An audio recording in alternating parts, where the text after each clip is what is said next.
تو جناب ابراہیم علیہ السلام فرمانے لگے حاجرہ ہاں رب کا حکم ہے. جب یہ لفظ کہے تو چاہیے تھا نا حضرت ابراہیم تسلی دیتے, تو بی بی صاحبہ تسلی دینے لگی, عرض کرنے لگی ابراہیم اگر اللہ کا حکم ہے تو پھر آپ ہماری فکر نہ کرنا, اگر یہ رب کا حکم ہے تو پھر ہماری فکر نہ کرنا, جس رب نے ہمیں یہاں تک پہنچایا ہے وہ ہمیں کبھی بھی ضائع نہیں فرمائے گا, پھر فکر نہ کرنا. حضرت ابراہیم آ گئے. بات آپ نے سنی ہوئی ہے, اشارہ کرنا مقصود ہے. 13 سال میں چلے مان بھی لیا جائے بعض روایات کی روشنی میں کہ آتے جاتے بھی رہے, لیکن مکمل دیکھ بھال اپنے بچے کی پرورش میں پورا حضرت ابراہیم علیہ السلام کا کردار, سارا کردار ماں کا تھا. میں جب خواتین کے بارے میں کوئی بات کرتا ہوں تو میں آپ کو اکثر کہتا ہوں کہ یہ صرف بیوی کے لیے حکم نہیں ہوتا, یہ ٹریننگ بیٹی کو دینی ہے اور بہن کو دینی ہے, یہ تربیت کرے اپنے گھر میں. میں تجربے کی روشنی میں یہ بات عرض کیا کرتا ہوں کہ بھائی بچے باپ کے فرما بردار اس وقت ہوتے ہیں جب اماں انہیں باپ کا فرما بردار کرتی ہے, اور بچے باپ کے نافرمان بھی تب ہوتے ہیں جب اماں انہیں باپ کا. میں نے اپنے کانوں سے سنا ایک دفعہ ایک بچہ اپنے باپ سے کہہ رہا ہے آپ نے تو ساری زندگی باہر گزار دی, پیسے کمانا کون سا مشکل کام ہے, دکھ سکھ تو سارے اماں نے برداشت کیے, سکولوں میں وہ جاتی تھی, فلانا کام وہ کرتی تھی, فلانا کام. اب یہ سوچ اس کی ذاتی تو نہیں, یہ اس کو دی گئی ہے. اور اگر اس کو یہ سوچ دے دی جائے کہ اماں کہے کہ میں تو اپنوں میں رہی ساری زندگی, میں نے تو اپنوں میں وقت گزارا, اور تیرا باپ تو کئی دفعہ جنازے بھی نہیں پڑھ سکا, نے تو ماں باپ ایسے دفن کر دیے, وہ اگر یہ سوچ فراہم کرے تو پھر بچہ باپ کا فرما بردار ہوتا ہے. اور یہ والی روایتیں ہم بیوی کو سناتے ہیں, حالانکہ کس کو سنانی چاہیے بولیے؟ بہن اور بیٹی کو. بہن اور بیٹی کو سنائیں یہ باتیں, ان کو سمجھائیں تاکہ آگے جا کے وہ جو گھر ترتیب دے وہ گھر بڑا عمدہ اور نکھرا ہوا ہو. حضرت سیدنا ابراہیم 13 سال کے بعد آئے, چونکہ گھر میں اللہ تبارک و تعالیٰ کی دوستی کا چرچا تھا, اللہ تبارک و تعالیٰ کی محبوبیت کا غلبہ تھا. 13 سال کے بعد فلما بالغ معہ سعیا, بیٹا جب اتنا بڑا ہوا کہ سال چلنے لگا تو حضرت ابراہیم نے اپنے بیٹے کو بلا کے کہا بیٹا مجھے خواب آئی ہے, میں تجھے ذبح کر رہا ہوں, تیری کیا رضا ہے؟ تو حضرت اسماعیل کہنے لگے یا ابت افعل ما تؤمر, ابا جی اللہ جیسے حکم دیتا ہے میرے ساتھ ویسے ہی کریں, جیسے اللہ حکم دیتا ہے ویسے ہی بولیے ویسے ہی کریں. حضرت حاجرہ کو کہا کہ ایک دوست نے دعوت کی ہے تو وہاں جا رہے ہیں. بی بی مطمئن ہے, تفصیلات کی ضرورت نہیں, ختم بات, اعتبار ہے, مطمئن ہو گئی. شیطان پیچھے سے آیا اماں کے پاس, ذرا تھوڑی دیر کے لیے تصور جمائیے, یہاں تو پڑوسن آ کے کوئی بات بتا دیتی ہے خاوند کے بارے میں تو کئی مہینے جھگڑا جاری رہتا ہے, پڑوسن محلے دار. شیطان نے آ کے بتایا لفظ کیا ہے, کہا حاجرہ تمہیں پتا ہے کہاں جا رہے ہیں؟ کہا دوست کی دعوت میں. تو کہنے لگے دوست کون ہے؟ رب کریم. اور ابراہیم کا خیال ہے کہ اس رب نے مجھے حکم دیا ہے کہ میں ذبح کروں. تو حضرت حاجرہ کہنے لگی کبھی باپ بھی بیٹے ذبح کرتے ہیں؟ شیطان کہنے لگا ان کا خیال ہے کہ ان کے رب نے حکم دیا ہے. جناب حاجرہ فرمانے لگی اگر رب نے حکم دیا تو پھر تو مجھے شیطان لگتا ہے, تو مجھے شیطان لگتا ہے. کا کیا مطلب؟ فرمانے لگی اگر رب کریم کا حکم ہے تو میرے پاس ایک اسماعیل ہے, اگر 1000 بھی ہوتے میں سارے اللہ کے راستے میں پیش کر دے دیتی. مالک کا ہی تو ہے سارا کچھ, اسی کا ہے, اس میں لیت اللہ کی کیا گنجائش. حضرت سیدنا ابراہیم علیہ السلام نے بیٹے کے حلق پہ چھری رکھ بھی دی اور چھری چلا بھی دی, رکھ بھی دی, اور وہ تو اللہ کریم نے فرمایا یا ابراہیم قد صدقت الرؤیا, ابراہیم تو نے خواب سچا کر دکھایا, قیامت تک تیرا نام رہے گا. حضرت ابراہیم نے وطن بھی دیا, جان بھی دی, بیٹا بھی, اللہ کریم نے دمبے دیے, فرمایا یہ فدیہ ہے. اب یہ قربانی قیامت تک حضرت ابراہیم کے طریقے کے مطابق جاری ہے. حضرت ابراہیم بہت بڑے مہمان نواز تھے, بہت بڑے. آپ جب مصر میں قیام تھا تو بڑے بڑے لمبے چوڑے لنگر پکتے تھے, لوگ آیا جایا کرتے تھے, بڑا تفصیل کے ساتھ کھانا ہوتا تھا. مہمان نوازی آپ کی خاص صفت مبارکہ ہے. ہمارے ہاں بھی مہمان نوازی ہوتی ہے امیروں کی, بلکہ اب تو مہمان نوازی اس طرح کی ہے کہ کل تیری میرے پاس دعوت ہے اور پرسوں میری تیرے پاس ہے. وہی امیروں میں وہ چکر رہتا ہے, پارٹیاں دوست ایک دوسرے کو ڈالتے ہیں، تیری طرف پارٹی تیری طرف، اور اسی انداز میں اب یہ عید آئے گی نا، ٹکا پارٹیاں ہوں گی جگہ جگہ، اور لوگ سوال پوچھنے لگے ابھی سے، کہتے ہیں قربانی کا کتنا گوشت گھر رکھنا جائز ہے، قربانی کا کتنا گوشت گھر رکھنا جائز ہے؟ سارا ہی جی ہاں، اس لیے فریزر لے لے، فریج سے نہیں کام چلے گا، سارا ہی جہاز گھر رکھنا سارا ہی جائز ہے، رکھ لیں۔ او خدا کے بندے، قربانی وہ بندہ دیتا ہے جو سارا سال ہی گوشت کھاتا ہے، صحیح کہہ رہا ہوں؟ قربانی صاحب نصاب صاحب استطاعت بندہ دیتا ہے نا، تو وہ سارا سال ہی گوشت تو سارا گھر میں رکھنا بھی جائز ہے، لیکن سارا دے دینا بھی، تو جو آ رہی ہے اس پہ کیوں توجہ کرتے ہو؟ جو دوسرا جائز ہے اس پہ کیوں نہیں عمل کرتے؟ سارا تقسیم کر دیں، بات ختم ہوئی۔ یقین کریں، محرم میں جا کے دوست ٹیلی فون کر کے سوال پوچھتے ہیں، کہتے ہیں صاحب سنا ہے قربانی کا گوشت محرم میں کھانا جائز نہیں، میں کہ نہیں، ربیع الاول چ بھی جائز جے، رجب رمضان تک کھاؤ، کوئی بندہ نہیں منع کرتا، اس لیے کہ کسی کو دینا تو پسند ہی نہیں، یا پھر اس میں سے جو خاص خاص چیزیں ہیں وہ اپنی فریج میں، اور باقی جو ہے وہ دوسروں کے لیے۔ یہ کیا طریقہ ہے ہمارا؟ اور اسی پہ عمل ہے۔ اللہ تبارک و تعالی ہمیں سمجھنے کی توفیق عطا فرمائے۔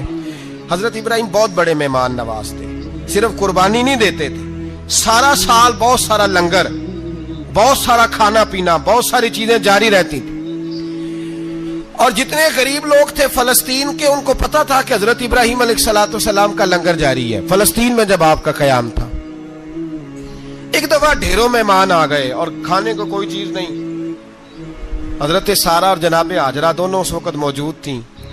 وہ کہنے لگی ابراہیم بہت سارے مہمان آ گئے تو کیا کریں؟ جناب سارہ کہنے لگی کس طرح کر کے ان کی مہمان نوازی کرنی؟ اور حالات یہ ہیں کہ قحط پڑا ہوا ہے فلسطین میں، مصر میں، دور دراز علاقوں میں۔ تو حضرت ابراہیم کہنے لگے یہ اللہ کے مہمان ہیں اور ہمیں رب کریم کا بندہ سمجھ کے آ گئے، اللہ ہی بندوبست کرے گا۔ فرمانے لگے میرا مصر میں ایک دوست ہے، وہ قحط کے دنوں میں غلہ جمع کر لیتا ہے، میں اس کی طرف پیغام بھیجتا ہوں، مجھے امید ہے وہاں سے غلہ ملے گا۔ 2 3 5 اونٹ والے غلام بلائے اور ان کو کہا کہ جاؤ غلہ لے آؤ مصر کے دوست سے۔ وہ لوگ کہتے ہیں ہم غلہ لینے گئے، وہاں جب پہنچے تو حضرت ابراہیم خلیل اللہ علیہ السلام کا پیغام دیا، تو آپ کا وہ دوست کہنے لگا غلہ تو بے شمار تھا، مجھے خبر نہیں تھی کہ حضرت ابراہیم کا پیغام آئے گا، تو میں تو سارا تقسیم کر چکا ہوں، لوگ لے گئے، اب تو کوئی شے نہیں۔ اب وہ خالی آ گئے 5 کے 5 اونٹ۔ جب خالی آئے تو حضرت ابراہیم کی حویلی کی دیواریں چھوٹی چھوٹی تھیں، ان غلاموں میں سے، خادموں میں سے، آپ کے ان چاہنے والوں میں سے ایک کہنے لگا یار وہ غریب تو انتظار کر رہے ہوں گے کہ غلہ لینے گئے ہیں، ہمیں روٹی ملے گی۔ چھوٹی چھوٹی دیواریں ہیں، وہ جب دیکھیں گے نا خالی آ گئے تو انہیں تکلیف ہوگی، اس طرح کرو بوریوں میں ریت بھر لیتے ہیں، ریت بھر کے لے جاتے ہیں، بعد میں اندر رکھ کے انہیں سمجھا بہلا لیں گے، یا حضرت ابراہیم کو بتائیں گے، وہ خود ہی ان لوگوں کی دل جوئی فرمائیں گے۔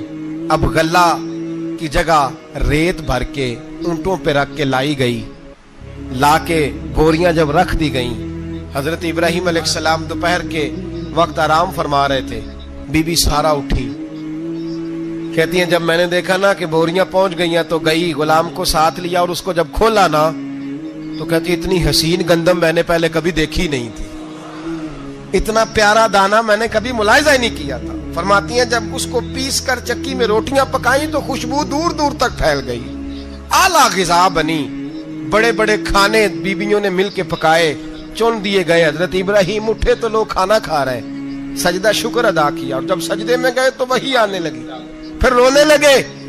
جب پلٹ کر باہر تشریف لائے تو جناب سارہ کہنے لگی ابراہیم تمہارا مصری یار بڑا اچھا ہے، اس نے اتنی اعلیٰ گندم بھیجی ہے کہ اتنی تو میں نے پیاری گندم کبھی دیکھی نہیں۔ جناب ابراہیم مسکرائے، فرمانے لگی سارہ یہ مصری یار نے نہیں بھیجی، یہ میرے عرشی یار نے بھیجی ہے، یہ میرے عرشی یار نے بھیجی ہے۔ بھائی مہمان نوازی مزاج تھا، ہاتھ لٹا دینا مزاج تھا، دوسروں کی اشک شوئی مزاج تھا۔ حضرت ابراہیم علیہ السلام کا طریقہ ہے قربانی، حضور نے ان کا طریقہ بیان کیا۔ اگر سال کے بعد قربانی دینا ان کا طریقہ ہے تو سارا سال غریبوں کو روٹی دینا بھی حضرت ابراہیم کا طریقہ ہے، سارا سال غریب کی نوکری کرنا یہ بھی حضرت ابراہیم کا طریقہ ہے، بھوکے کو کھانا کھلانا یہ بھی۔ میرے مصطفیٰ کریم سید عالم صلی اللہ علیہ وسلم سے صحابہ نے پوچھا حضور بہترین مسلمان کون ہے؟ بہترین مسلمان تو حضور نے فرمایا جو سلام لینے میں پہل کرے اور غریب کو روٹی کھلانے میں سب سے اچھا ہو، وہ بہترین۔ ماشاءاللہ دوستو، آپ نے بیان سماعت فرمایا۔ اس بیان کے اندر آپ نے یہ ملاحظہ کیا کہ حضرت سیدنا ابراہیم علیہ السلام کس طرح سے آپ نے اکیلے تنہا اللہ تعالیٰ کی توحید کا ڈنکا بجایا۔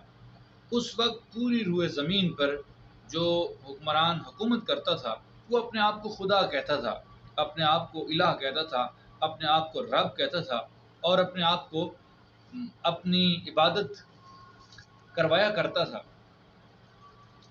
وہ پوری دنیا پر حکومت کرتا تھا۔ اس وقت اسلام کا نام لینے والا کوئی نہیں تھا، اللہ تعالیٰ کی عبادت کرنے والا کوئی نہیں تھا، لیکن ایک تنہا حضرت سیدنا ابراہیم علیہ السلام نے اللہ تعالیٰ کی توحید کا ڈنکا بجایا۔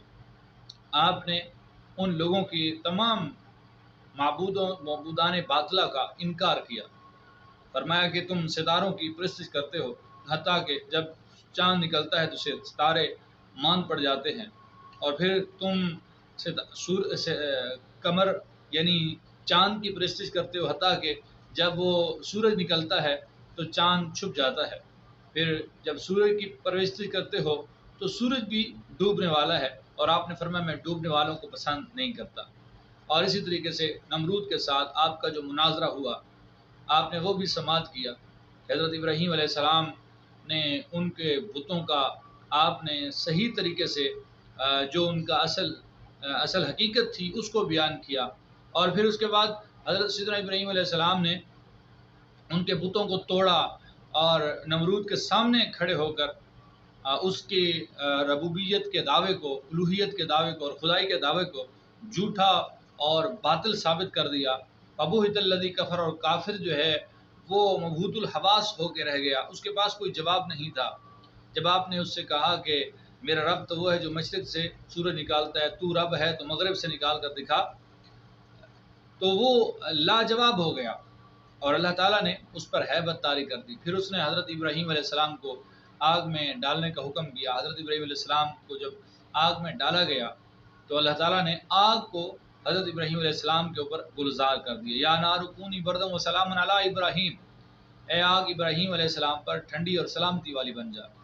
پھر اس کے بعد حضرت سیدنا ابراہیم علیہ السلام نے وہاں سے ہجرت کی اور ملک شام فلسطین کی طرف، اور وہاں سے پھر اللہ تعالیٰ نے آپ کو ایک بیٹا عطا فرمایا، حضرت اسماعیل علیہ السلام۔ حکم خداوندی سے پھر آپ نے وہ خانہ کعبہ کے اندر چھوڑا، اور وہ وہاں پر اس وقت خانہ کعبہ کی کوئی تعمیر نہیں تھی، اور صرف بنیادیں تھیں، چٹیل میدان تھا اور بے آباد جگہ تھی۔